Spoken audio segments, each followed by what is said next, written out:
नमस्कार साथियों, मेरा नाम है आर.के. सिंह। संस्कृति आईएएस यूट्यूब चैनल पे आप सभी का स्वागत है।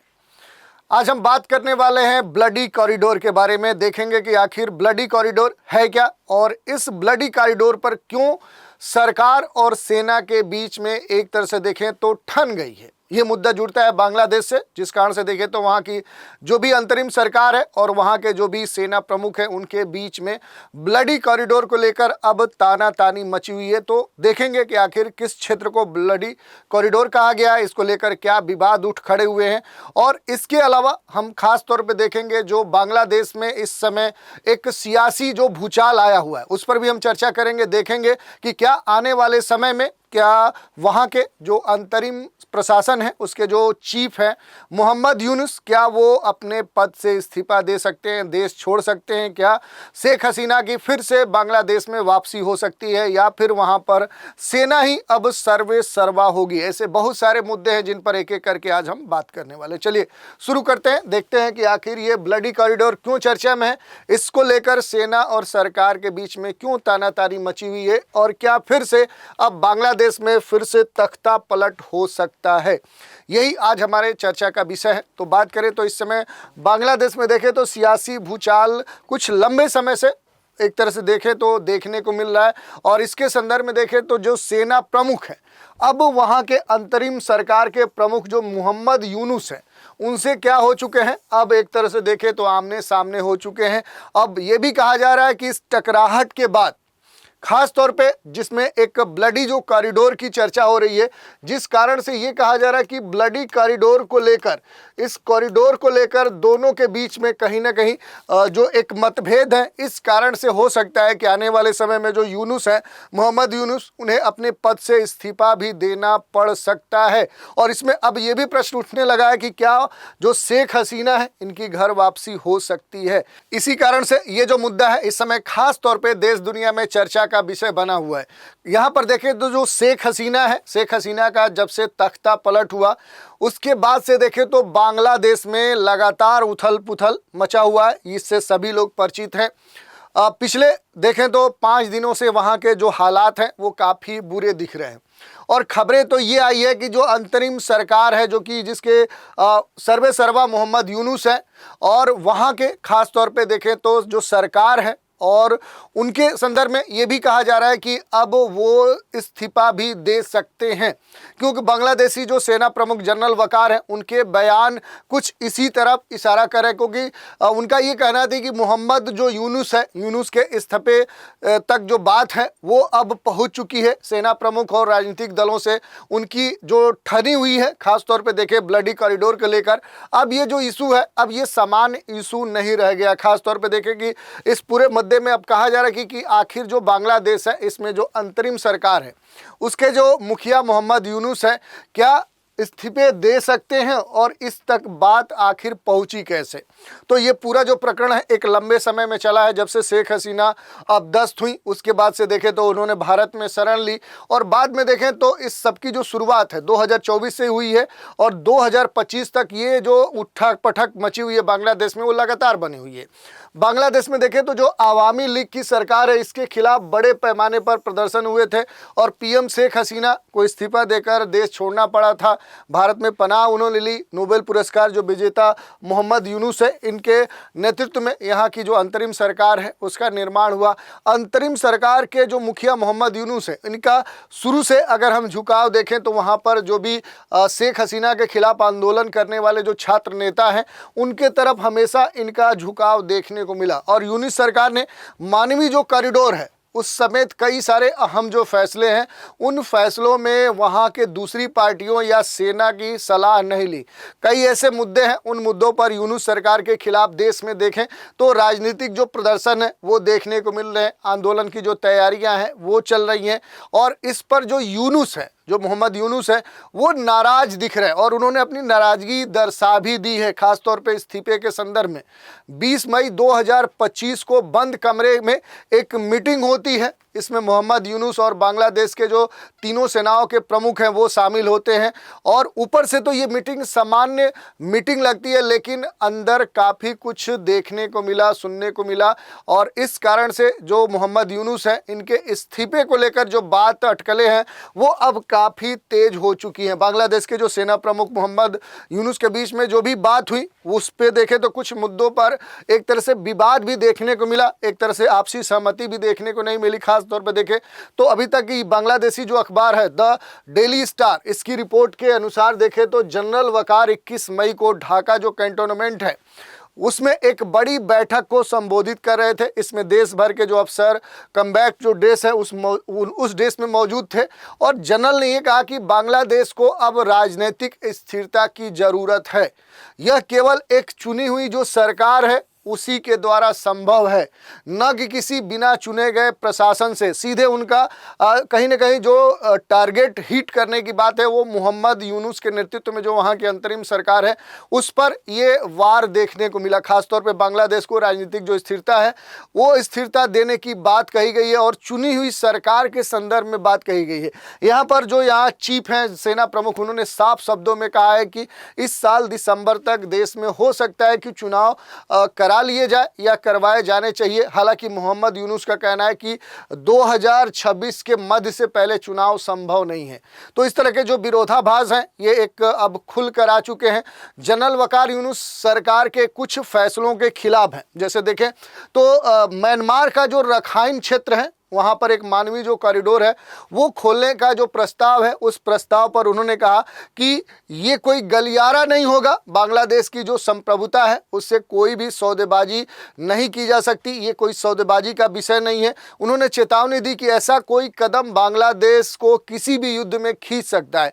उन्होंने साफ कहा कि ऐसे फैसले जो अंतरिम सरकार ले रही है उससे कहीं ना कहीं बांग्लादेश के ऊपर एक बड़ा प्रश्न चिन्ह खड़ा हो रहा है।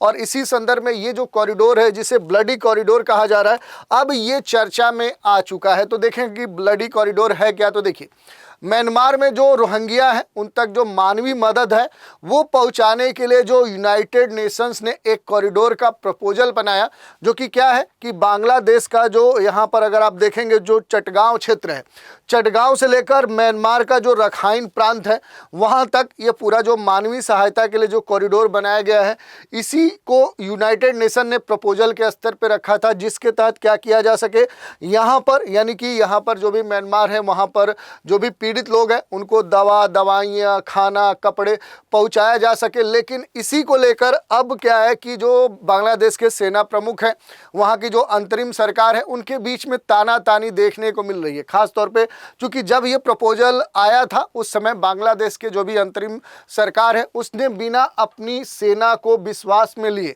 इस प्रपोजल पर सहमति व्यक्त कर दी।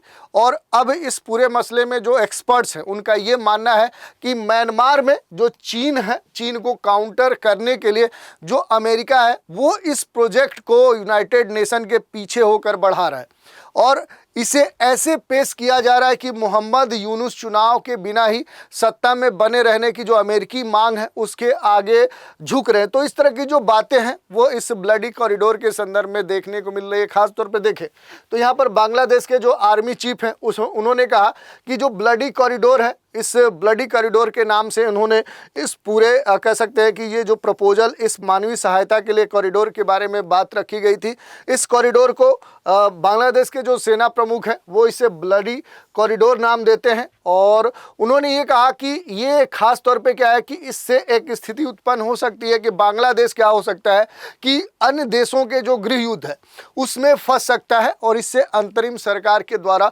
रेड लाइन क्रॉस करना समझा जाएगा। और उन्होंने ये भी कहा कि ऐसा करने की अनुमति नहीं दी जानी चाहिए। इस तरह की बात यहाँ पर देखने को मिली है और इसी कारण से इस ब्लडी कॉरिडोर को लेकर सेना प्रमुख और अंतरिम जो प्रशासन है उसके बीच में तानातानी देखने को मिल रही है। और इसी के संदर्भ में चूंकि अमेरिका की एंट्री हो चुकी है तो अब ये जो मसला है वो सामान्य मसला नहीं रह चुका है। दरअसल यूनुस की सरकार है पिछले दिनों से कुछ और नीतिगत जो फैसले हैं वो लगातार ले रही है। जैसे चटगांव पोर्ट का जो मैनेजमेंट है वो विदेशी कंपनी को देना, एलन मस्क की जो सैटेलाइट इंटरनेट सर्विस स्टारलिंक है उसको मंजूरी देना। तो जनरल वकार का इन सभी मुद्दों पर कहना है कि सेना किसी भी हमारी जो संप्रभुता है उसके साथ बांग्लादेश समझौता नहीं करेगा।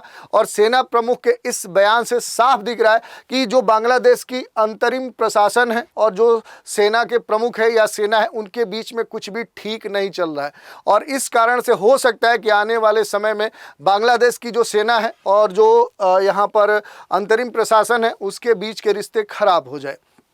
अब यहाँ पर प्रश्न उठ रहा है कि जब यूनुस को बांग्लादेश की कमान सौंपी गई थी तब क्या तय हुआ था, ये सबसे महत्वपूर्ण विषय हो रहा है। क्योंकि 8 अगस्त 2024 को जो मोहम्मद यूनुस है, इनके नेतृत्व में जो अंतरिम सरकार है वो बनाई गई थी। और उस समय देखें तो उन्होंने शपथ ली थी और उन्होंने ये कहा था कि रक्षा, शिक्षा, ऊर्जा और सूचना जैसे जो 27 मंत्रालय हैं उनकी जिम्मेदारी उन्होंने संभाली थी। अंतरिम सरकार में यूनुस के साथ 1 दर्जन से ज़्यादा जो सलाहकार थे उनको शामिल किया गया था। और सरकार के एजेंडे में ये तय हुआ था कि जो भी बांग्लादेश है, यानी कि बांग्लादेश में शांति की बहाली और हर पक्ष से बातचीत करके तय की जाएगी। यही नहीं, ये भी कहा गया था कि जो स्वतंत्र और निष्पक्ष जो चुनाव है वो भी करा लिया जाएगा। लेकिन अभी तक देखें तो वहां पर इस तरह की कोई भी स्थिति देखने को नहीं मिली। जैसे अगर देश में शांति की बहाली की बात करें, हर पक्ष से बातचीत की बात करें, तो जिस वक्त ये अंतरिम सरकार बनी थी तब बांग्लादेश में हिंसा और उथल पुथल का क्या था, पूरा माहौल बना हुआ था। और ऐसे में शांति की बहाली उस समय जरूरी थी। साथ ही जो भी स्टूडेंट्स थे, जो छात्र थे, समाज के जो लोग थे, आम जो लोग थे, उनके पक्ष में समावेशी जो बातचीत था वो करना सबसे महत्वपूर्ण बात थी। उनकी मांगों को पूरा करना था। और अगस्त 2024 में जब यूनुस की सरकार बनी तो उन्होंने कहा था कि मैं संविधान को बनाए रखूंगा, उसकी रक्षा करूंगा और शांति के लिए काम करूंगा। इस तरह की बात यहां पर मोहम्मद यूनुस के द्वारा की गई थी। यही नहीं, स्वतंत्र और निष्पक्ष चुनाव कराने के संदर्भ में यूनुस की अंतरिम सरकार को जल्द से जल्द स्वतंत्र और निष्पक्ष चुनाव करवाकर देश की जो बागडोर है वो जनता की चुनी हुई सरकार को सौंपनी थी। लेकिन अभी तक ये चीज संभव नहीं हो पाई है। शुरुआत में तो यूनुस ने भी कहा था कि जल्दी से जल्दी जो सरकार है वो बना ली जाएगी, स्वतंत्र और निष्पक्ष चुनाव बांग्लादेश में करा लिए जाएंगे। लेकिन लगातार जो चुनाव है वो टलते गए और स्थिति आज ये बन चुकी है कि वहाँ की बांग्लादेश की जो स्थिति है अब सरकार और सेना के बीच में ही कई सारे जो मुद्दे हैं उन पर उठापटक मची हुई है।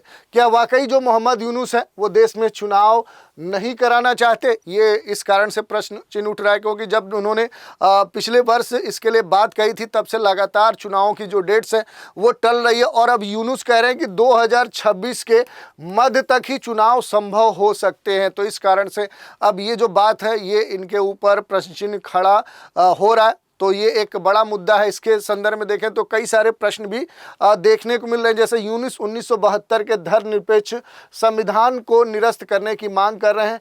ये एक ऐसी मांग है जिसके बाद राष्ट्रपति जो मोहम्मद शहाबुद्दीन चुप्पू हैं उनको हटाकर शायद यूनुस को उनकी जगह पर लाया जा सकता है।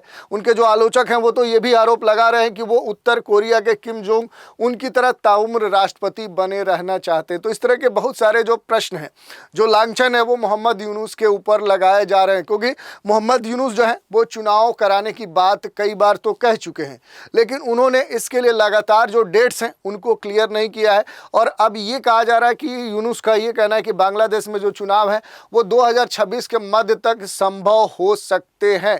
लेकिन इसके लिए कोई क्लियर डेडलाइन नहीं बताई जा रही है। और इसी मुद्दे को लेकर कहीं ना कहीं जो सेना है, जो बांग्लादेश नेशनलिस्ट जो पार्टी है, उसके ऊपर दबाव जो है वो लगातार बढ़ता जा रहा है। और इसके संदर्भ में देखें तो अब क्या है कि वहाँ पर लामबंदी भी शुरू हो चुकी है। यूनुस के जो आलोचक है उनका मानना है कि पेसर और स्ट्रेटजी का जो इस्तेमाल है वो करके सत्ता में यूनुस बने रहना चाहते हैं। उनका कहीं से भी मंशा नहीं है कि वो अपने पद को छोड़ें और एक स्वतंत्र लोकतांत्रिक जो शासन है वो बांग्लादेश में बन सके। तो इस तरह की बहुत सारी जो बातें हैं वो यूनुस के संदर्भ में कही जा रही हैं। अब यहाँ पर एक और प्रश्न उठ रहा है कि क्या आर्मी चीफ जनरल वकार उज जमान तख्ता पलट करने की फिराक में है। ये बड़ा महत्वपूर्ण प्रश्न है क्योंकि नेशनल जो सिटीजन पार्टी है, जो एनसीपी है, उसके नेता और अंतरिम सरकार के पूर्व जो सलाहकार हैं नाहिद इस्लाम, उन्होंने बांग्लादेश में तख्ता पलट होने और सैन्य जो सरकार है वो बनने की आशंका जताई है। ऐसे उन्होंने नहीं जताई है, बल्कि उन्होंने ये कहा कि बांग्लादेश में तख्ता पलट का जो इतिहास है वो काफ़ी पुराना रहा है। सेना का जो रोल है हमेशा जो भूमिका रही है वो पावरफुल बनी रही है, और ऐसे में हो सकता है कि मिलिट्री जो बैक्ड गवर्नमेंट है वो यहाँ पर आ जाए। तो इस तरह की जो आशंका है वो भी लगाई जा रही है। और बांग्लादेश में सेना ने देश के अलग अलग जो हिस्से हैं उन पर इस समय जो भी गश्त है वो बढ़ा दी है। अपने अलर्ट जो सेंटर हैं उन पर जो एक्टिविटी है वो काफ़ी तेजी से दिखा रही है। और पिछले कुछ दिनों से देखें तो सेना ने कई सारे जो ऑपरेशंस हैं उनमें तेजी लाई है, जिसके लिए कई जगहों पर जो तैनाती है, जो कानून व्यवस्था है वो बनाए रखने के लिए सेना और जो भी एजेंसियां हैं वो पिछले महीने से देखें तो काफ़ी अलर्ट दिख रही हैं। कई सारे लोगों को इस संदर्भ में गिरफ्तार भी किया गया है। अगस्त 2024 से अब तक सेना ने करीब 10,000 लोगों को क्या किया है, अरेस्ट किया है, हिरासत में लिया है। हालांकि इस पूरे मसले में देखें तो दूसरा पहलू भी है। दरअसल जो कि चीफ जनरल वकार जो है उन्होंने खास तौर पे ये कहा है कि भारत के समर्थन में ये माने जाते हैं, क्योंकि भारत के समर्थक ये माने जाते हैं, और वो चाहते हैं कि देश में जल्द से जल्द चुनाव हो, जनता के चुने हुए जो भी नेता हैं वो देश को संभाले, पुलिस प्रशासन फिर से एक बार कायम हो, और सेना का जो कार्य है वो सेना के कार्यों तक ही सेना सीमित हो। इसके अलावा देखें तो जनवरी से मार्च के बीच में जो जनरल हैं उन्होंने तख्ता पलट करने की जो खबरें हैं उनको खारिज किया। तो ये अभी नहीं देखने को मिल रहा है कि ऐसी कोई बात है, लेकिन हो सकता है कि जो भी पूरे अलग अलग घटनाक्रम हो रहे हैं उनके आधार पर देखें तो पाकिस्तानी जो खुफिया एजेंसी ICI है वो भी कहीं ना कहीं अब एक तरह से बांग्लादेश में इंटर कर चुकी है। इसके बाद अब वहाँ की जो स्थितियाँ हैं वो ठीक नहीं है। इस कारण से देखें तो कुछ भी हो सकता है बांग्लादेश में, ये कहना अभी निश्चित नहीं है कि क्या होने वाला है। अगर मोहम्मद यूनुस सच में इस्तीफा देंगे तो किस देश में इन्हें भागना पड़ सकता है, तो ये बड़ा महत्वपूर्ण प्रश्न है। जैसा कि वहाँ पर शेख हसीना जब अपदस्थ हुई तो वो भारत में शरण ली, तो अब ये भी प्रश्न उठ रहा है कि यूनुस जो है ये इस्तीफा देंगे तो अगर देश छोड़ना पड़ा तो वो कहाँ पर जा सकते हैं, ये बड़ा ही महत्वपूर्ण प्रश्न है। क्योंकि एनसीपी के नेता जो नाहिद इस्लाम है उनका ये कहना है कि अगर देश में सभी वर्ग इस तरह से मोहम्मद यूनुस का असहयोग करेंगे तो बड़ा ही मुश्किल स्थिति हो सकती है मोहम्मद यूनुस के लिए, उन्हें इस्तीफा भी देना पड़ सकता है। और उन्होंने अनुरोध किया कि जो भी जनता है, अलग अलग जो भी पार्टियां हैं, जो अलग अलग वहाँ पर वेंचर्स हैं, वो इनको सपोर्ट करें ताकि जो चुनाव है वो पूरी तरह से देखें तो अच्छे तरीके से वहाँ पर किया जा सके। और जो भी पॉलिटिकल एनालिस्ट है, जो राजनीतिक विश्लेषक हैं, उनका ये भी मानना है कि मोहम्मद यूनुस के इस्तीफे पर विचार करने की जो बात है वो सिर्फ एक इमोशनल ड्रामा है, भावनात्मक स्तर पे ही है। फिलहाल इस्तीफा वो नहीं देने वाले हैं और अब आने वाले समय में देखने वाली बात है कि क्या स्थिति होती है, क्या ऐसी स्थिति न हो जाए कि मोहम्मद यूनुस को एक बार इस्तीफा देने तक की नौबत आ जाए। ये भी कोई नई बात नहीं, क्योंकि वहाँ का इतिहास ही रहा है। अब बात करें कि अगर इस तरह की स्थिति होती है तो वो कहाँ जाएंगे, तो पहला जो बात कही जा रही है कि जो यूनुस है उनका जो पहला पड़ाव हो सकता है वो अमेरिका हो सकता है। मोहम्मद यूनुस ने यहाँ लंबे समय तक पढ़ाई भी की है, वहाँ रहकर काम भी किया है। विशेष रूप से देखें तो वेंडरबिल्ट यूनिवर्सिटी में उन्होंने लंबा समय व्यतीत किया है, और इसके अलावा अमेरिका से नज़दीकी और जो नोबेल पुरस्कार विजेता के रूप में उनकी जो स्थिति है, ख्याति है, उस कारण से उनके लिए सबसे जो सुरक्षित जगह होगी वो कौन सी हो सकती है, तो वो अमेरिका हो सकती है। या फिर अमेरिका के अलावा विकल्प की बात करें तो जो यूरोपीय देश हैं वहाँ पर जाकर जो मोहम्मद यूनुस है वो ठहर सकते हैं, क्योंकि यूनुस के नोबेल शांति पुरस्कार और अंतर्राष्ट्रीय जो भी संगठन हैं उनके साथ जो भी संबंध है उनको देखते हुए किसी भी यूरोपीय देश में जैसे फ्रांस, जर्मनी, नॉर्वे में वो शरण ले सकते हैं, जहां उन्हें माइक्रो फाइनेंस के काम को काफ़ी सराहा जाता है। बांग्लादेशी जो भी स्वीडिश लेखिका है, सामाजिक कार्यकर्ता तस्लीमा नसरीन है, उन्होंने भी इस पूरे मसले के संदर्भ में कई सारी जो बातें हैं वो कही हैं। तस्लीमा नसरीन ने ये कहा कि सुना है कि मोहम्मद यूनुस इस्तीफा देने वाले हैं, वे बाकी ज़िंदगी यूरोप या अमेरिका में आराम से गुजारेंगे। मेरा मानना है कि उन्हें अपराधों के लिए ताउम्र जेल में डाल देना चाहिए, क्योंकि उनके लिए उन्हें बख्शा नहीं जाना चाहिए। इस तरह की जो भी स्टेटमेंट है अलग अलग लोगों के द्वारा मोहम्मद यूनुस के संदर्भ में दिए जा रहे हैं। इस कारण से ये जो मुद्दा है अब खास तौर पे देखें तो अब ये चर्चा का विषय बना हुआ है। इस पूरे हंगामे में देखें तो बांग्लादेश के संदर्भ में जो पूर्व PM जो रही हैं शेख हसीना, उनका क्या कहना है, तो देखिए शेख हसीना चूँकि अब 10 हो चुकी हैं, पिछले वर्ष भारत में शरण ली हुई हैं, तो बांग्लादेश की जो पूर्व प्रधानमंत्री शेख हसीना है शुरुआत से ही मोहम्मद जो यूनुस है और उनकी जो अंतरिम सरकार है उसके खिलाफ बयान देती रही हैं। हाल ही में उन्होंने फेसबुक पर एक पोस्ट डाला था और ये लिखा था अपने पोस्ट में कि आतंकियों की मदद से सत्ता हथियाई गई है। हमने इन आतंकियों से बांग्लादेश के लोगों की रक्षा की है। एक आतंकी हमले के बाद हमने कड़े कदम उठाए थे, कई को गिरफ्तार करवाया था, अब उन्हें रिहा कर दिया गया है और जेलें खाली हो चुकी हैं। अब बांग्लादेश में उन आतंकियों का शासन देखने को मिल रहा है। उन्होंने ये भी लिखा कि हमारे महान बंगाली राष्ट्र का जो संविधान है, हमने लंबे संघर्ष और मुक्ति संग्राम से उसे हासिल किया था। अवैध रूप से सत्ता पर कब्जा किए गए जो उग्रवादी नेता हैं और जो कहीं ना कहीं इनके द्वारा संविधान को छूने का जो हक है वो किसने दिया है, इस तरह का प्रश्न चिन्ह यहाँ पर शेख हसीना ने उठाया है। उसके पास ये भी उन्होंने कहा है कि उनके पास कोई जनादेश नहीं है, कोई संवैधानिक आधार नहीं है, मुख्य सलाहकार पद पर भी कोई आधार नहीं है कि वो बैठे रहें और वो अस्तित्व में बने रहे। इस तरह के बहुत सारे जो प्रश्न हैं वो शेख हसीना ने मोहम्मद यूनुस के संदर्भ में, जो अंतरिम प्रशासन है उसके संदर्भ में उठाई है। इसीलिए वो संसद के बिना कानून कैसे बदल सकते हैं, इस चीज़ पर भी शेख हसीना लगातार कटाक्ष करते रही हैं और मुद्दे उठाती रही हैं। तो इस तरह की जो बातें हैं वो देखने को मिली हैं। अब ये एक प्रश्न उठता है कि क्या चुनाव होने की स्थिति में शेख हसीना बांग्लादेश में वापसी कर सकती हैं। ये लंबे समय से कयास लगाए जा रहे हैं। शेख हसीना ने बांग्लादेश छोड़े जाने के बाद देखें तो उनकी जो पार्टी है अवामी लीग, उसके जो नेता साजिब अहमद हैं, उन्होंने कहा कि बांग्लादेश में लोकतंत्र बहाल होते ही जो शेख हसीना है इनकी जो वापसी है वो होगी। साथ ही अगले चुनावों में अवामी जो लीग है वो चुनाव भी लड़ेगी। इस तरह की जो बातें हैं वो शेख हसीना की जो पार्टी है वो कह चुकी है। मार्च 2025 में यूएसए आवामी लीग की जो उपाध्यक्ष रब्बी आलम है, उन्होंने ANI जो है उससे कहा था कि हसीना बांग्लादेश की प्रधानमंत्री के तौर पे वापसी करेंगी।